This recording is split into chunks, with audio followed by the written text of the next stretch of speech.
El Niño ప్రభావంతో ఉన్న నీటిని రైతులు జాగ్రత్తగా వాడుకోవాలని జలవనరుల శాఖ ఈఎన్సీ నరసింహమూర్తి సూచించారు.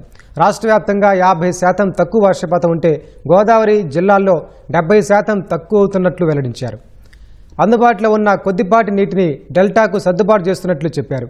ప్రస్తుత పరిస్థితుల్లో మెట్ట ప్రాంతాల్లో మాత్రం ఆరుతడి పంటలు తప్ప ఇతర పంటల జోలికి వెళ్లొద్దన్నారు.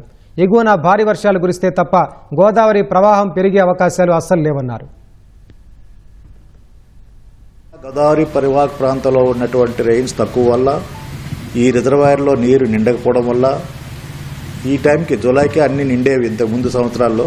బట్ ఇప్పటివరకు నిండకపోవడం వల్ల చాలా తక్కువ లభ్యత ఉంది. అది కూడా తక్కువ కాలం లభ్యత ఉంది. ఇంతకుముందు మనకి 120 డేస్ వరకు వాటర్ ఉండేది. ఇప్పుడు 60-70 డేస్ తగ్గుతుంది. సో తక్కువ కాలము తక్కువ మోతాదులో వాటర్ ఉండడం వల్ల మనము ఈ నీటి నిర్వహణ చాలా అతి జాగ్రత్తగా చేయాల్సిన అవసరం ఉంది. అయినా సరే మన గోదావరి డెల్టాకు మాత్రం సాగునీరు ఇవ్వడానికి ప్రభుత్వము సంకల్పం తీసుకుంది. మనం 14,700 క్యూసెక్స్ ఇస్తున్నాము. ఇప్పుడు గత 10 రోజులుగా అది ఇస్తున్నాము. అది కంటిన్యూ చేస్తాము. ఒక 10% వరకు ఎత్తులో ఉంటాయి కొద్ది మెరక ప్రాంతాల్లో. అక్కడ ఉన్నటువంటి రైతులకు మాత్రం ఆరుతడి పంటలకు వెళ్ళాలనేటువంటిది ప్రభుత్వం సూచిస్తుంది. వాళ్ళు వరికి వేసేస్తే మన కింద ప్రాంతాలకి ఆ నీరు వెళ్ళడం కష్టమవుతుంది. కానీ వాళ్ళు ఆరుతడి పంటలకు వేస్తే ఆ విధంగా సహకరిస్తే మనకి క్రింది ప్రాంతం డెల్టా ప్రాంతం వాళ్ళకి ఈ సాగునీరు వెళ్తుంది. ఈ ఉద్దేశంతో ప్రభుత్వం ఏమంటే త్రాగునీరుకి భద్రత కల్పిస్తూ గోదావరి డెల్టాలో సాగునీరు ఇస్తూ ఐపీహెచ్ఎస్లో ఉన్న వాళ్ళకి మాత్రం ఆరుతడి పంటలు వెళ్ళవలసిందిగా కోరుతున్నాం. అప్పుడు వర్షాపాతం ఉన్నప్పుడే మనం 130 టీఎంసీ ఖర్చు పెట్టాము.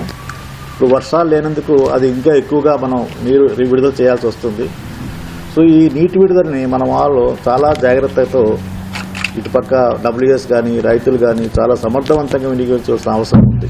సో ఆ విధంగా పుష్కర కెనాల్ కింద కానీ ఏలేరు రిజర్వాయర్ కింద ఆయకట్టు ప్రాంత రైతులు త్రాగునీటికి భద్రతనిస్తాము.